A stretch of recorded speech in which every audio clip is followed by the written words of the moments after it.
Cyber attack আসলে কি? Cyber attack হলো অপরাধ জগতের একটি বড় অপরাধ হিসেবে বিবেচিত হয়। সরকারি ও বেসরকারি প্রতিষ্ঠানগুলি এই আক্রমণ থেকে রক্ষা পেতে সক্রিয়ভাবে কাজ করে। সাইবার আক্রমণ মূলত দুই ধরনের: কম্পিউটার বা নেটওয়ার্কে অচল করা এবং তথ্য হাতিয়ে নেওয়া। এগুলো একা বা দলবদ্ধভাবে করা হয়। 92% ম্যালওয়্যার ইমেইলের মাধ্যমেই পাঠানো হয়। ভাইরাস এক ধরনের ম্যালওয়্যার, কম্পিউটারের মধ্যে ছড়িয়ে পড়ে ডেটা এবং সফটওয়্যারের ক্ষতি করে। ট্রোজানসও এক ধরনের ম্যালওয়্যার, প্রোগ্রামের ছদ্মবেশ ধারণ করে এর প্রকৃত কাজ সম্পর্কে ব্যবহারকারীদের বিভ্রান্ত করে। ম্যালওয়্যার যেমন ভাইরাস, ট্রোজানস এবং ওয়ার্মস সাইবার আক্রমণের প্রধান হাতিয়ার। আজ আমরা জানব ইতিহাসে কিছু ঘটে যাওয়া সাইবার আক্রমণের গল্প। প্রথম বড় সাইবার আক্রমণ, মরিস ওয়ার্ম, 1988। মরিস ওয়ার্ম ছিল প্রথম বড় ইন্টারনেট ওয়ার্ম, যা 1988 সালের 28 নভেম্বর চালু হয়। এটি একটি অটোমেটেড কম্পিউটার প্রোগ্রাম যা ইন্টারনেটের মাধ্যমে দ্রুত ছড়িয়ে পড়েছিল এবং বহু সিস্টেমকে আক্রমণ করেছিল। এর নির্মাতা রবার্ট টি মরিস তখনকার সময়ে কর্নেল বিশ্ববিদ্যালয়ের একজন ছাত্র ছিলেন। মরিস ওয়ার্ম তৈরি করার উদ্দেশ্য ছিল ইন্টারনেটের সিস্টেমের দুর্বলতাগুলো চিহ্নিত করা, তবে এটি উদ্দেশ্য অনুযায়ী কাজ করতে পারেনি। এর কোডে একটি ভুল ছিল যা সিস্টেমগুলোতে বারবার পুনরাবৃত্তি ঘটাতে বাধ্য করেছিল। ফলে সিস্টেমগুলো অতিরিক্ত চাপের মধ্যে পড়ে এবং অনেক কম্পিউটার কার্যক্ষমতা হারায়।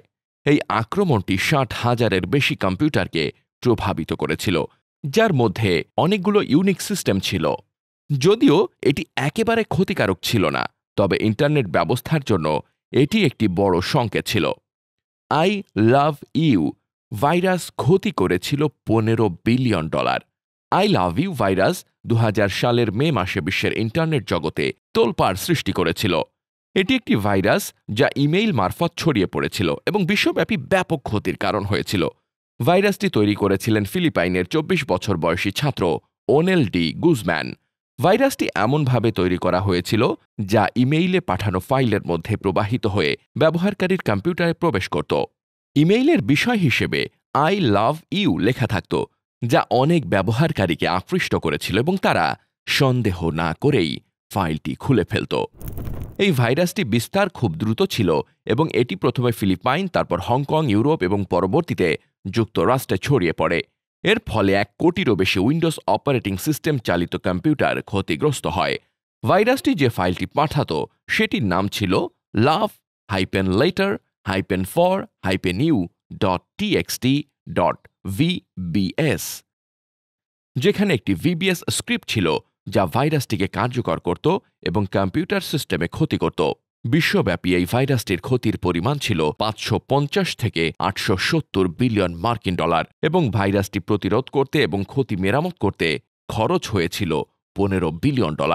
ভাইরাসটির ফলে অনেক বড় বড় প্রতিষ্ঠান যেমন পেন্টাগন, CIA এবং ব্রিটিশ পার্লামেন্ট তাদের ইমেইল সিস্টেম বন্ধ করতে বাধ্য হয়েছিল। স্টাক্সনেট ভাইরাস আক্রমণ 2010। স্টাক্সনেট আক্রমণ ছিল একটি অত্যন্ত সূক্ষ্ম এবং ধূর্ত সাইবার আক্রমণ, যা মূলত ইরানের নিউক্লিয়ার সেন্ট্রিফিউগে আঘাত হানে। এটি প্রথম শনাক্ত করা হয় 2010 সালে, কিন্তু কিছু গবেষক ধারণা করছেন এটি বেশ কয়েক বছর আগে থেকেই চলছিল। স্টাক্সনেট একটি টার্গেটেড সাইবার অস্ত্র ছিল যা ইরানের নাতানজ পারমাণবিক কেন্দ্রে থাকা সেন্ট্রিফিউগেগুলিকে ধ্বংস করার জন্য ডিজাইন করা হয়েছিল। স্টাক্সনেট একসাথে হাজারো কম্পিউটার এবং সিস্টেমে ছড়িয়ে পড়েছিল, কিন্তু এর প্রধান লক্ষ্য ছিল ইরানের পারমাণবিক কর্মসূচি।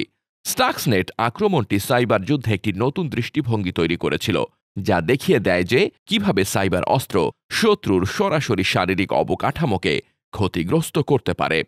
এটি শুধু একটি প্রযুক্তিগত বিপর্যয় ছিল না, বরং একটি রাজনৈতিক এবং কৌশলগত আক্রমণও ছিল, যা আন্তর্জাতিক মহলে অনেক আলোচনা সৃষ্টি করেছিল।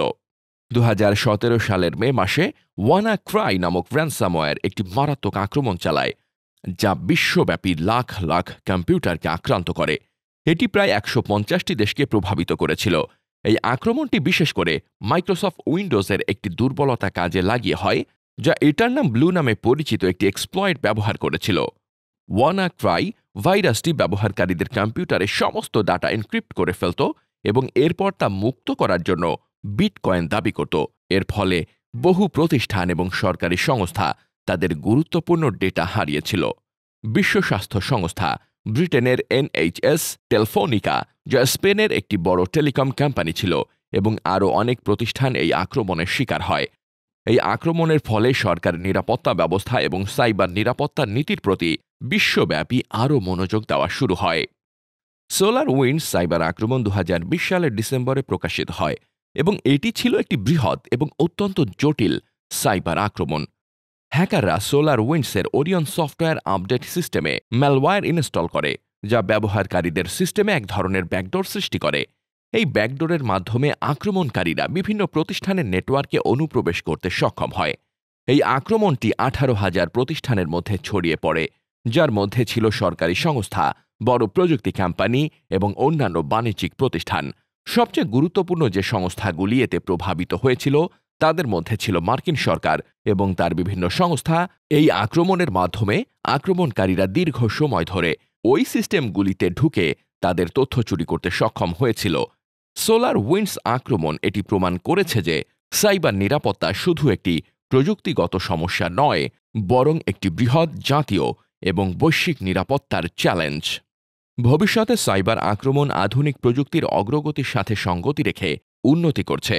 AI এবং কোয়ান্টাম কম্পিউটিং সাইবার আক্রমণকে নতুন উচ্চতায় নিয়ে যেতে পারে।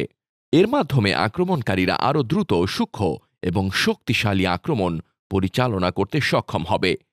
AI এটি অটোমেটেড এবং বুদ্ধিমান আক্রমণ চালাতে সক্ষম, যেমন ফিশিং আক্রমণ, বটনেট আক্রমণ এবং ম্যালওয়্যার শনাক্তকরণ। AI সাইবার আক্রমণের লক্ষ্য শনাক্তকরণ এবং আক্রমণ কৌশল উন্নত করতে পারে। কোয়ান্টাম কম্পিউটার বর্তমান ক্রিপ্টোগ্রাফি ব্যবস্থা ভেঙে ফেলতে সক্ষম, যা সাইবার আক্রমণকারীদের জন্য একটি বড় সুযোগ হতে পারে। AI এবং কোয়ান্টাম কম্পিউটিং একত্রিত হলে আক্রমণ আরও জটিল এবং শক্তিশালী হয়ে উঠতে পারে। তবে এগুলোর প্রতিরোধেও নতুন প্রযুক্তি উন্নয়ন প্রয়োজন। সাইবার আক্রমণ থেকে বাঁচতে আমাদের কি পদক্ষেপ গ্রহণ করতে হবে? শক্তিশালী পাসওয়ার্ড ব্যবহার করতে হবে, সফটওয়্যার এবং অ্যাপ্লিকেশনগুলি আপডেট রাখতে হবে, সন্দেহজনক ইমেইল বা লিঙ্কে ক্লিক করা যাবে না, নিরাপদ সাইটে ব্রাউজ করতে হবে।